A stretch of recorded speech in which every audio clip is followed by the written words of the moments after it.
الذي قال في القرآن المجيد: أطيعوا الله ورسوله وصلوا وسلموا على النبي الأمي الذي قال عنه ربه: لقد كان لكم في رسول الله أسوة حسنة. أما بعد، فأعوذ بالله من الشيطان الرجيم. بسم الله الرحمن الرحيم.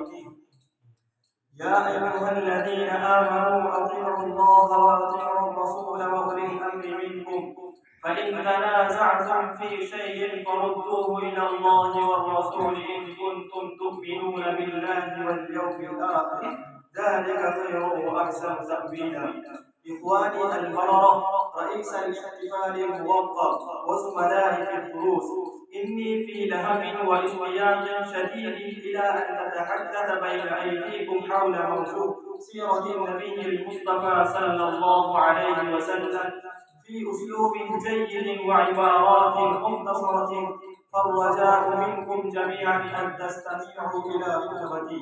إخواني في الله، إن النبي محمد صلى الله عليه وسلم ابتعثه الله القادر المقتدر إلى العالم بأسره بهدف أن ينجي الناس المغضوب عليهم والضالين إلى الطريق المستقيم، ويهديهم إلى دين الرحمة الدين الحنيف. والنبي الكريم صلى الله عليه وسلم هو أفضل الرسل والأنبياء عليهم ألف تحية وسلام.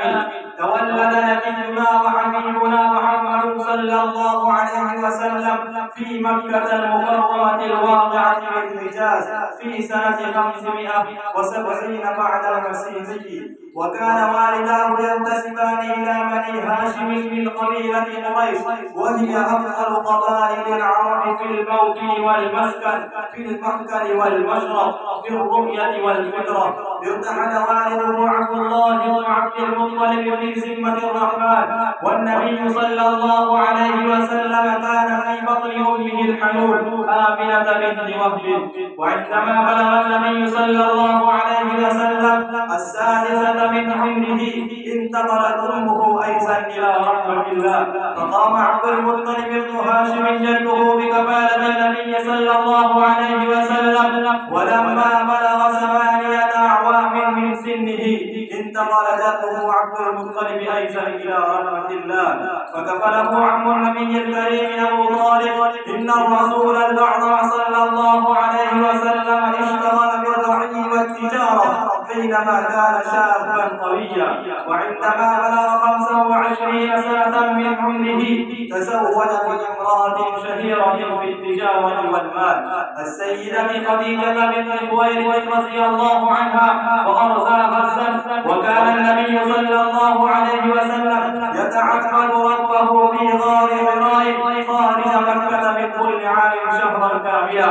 أنزل الله تعالى الوحي على قلب حبيبه في حراء وسنه 40 سنة كاملة، وكان ذلك في ليلة القدر التي خير من 1000 شهر، كما يقول الله جل ذكره وعلى شأنه في سورة القدر إيضاحا لهذا الأمر الجليل: إنا أنزلناه في ليلة القدر وما أدراك ما ليلة القدر، ليلة القدر خير من 1000 شهر.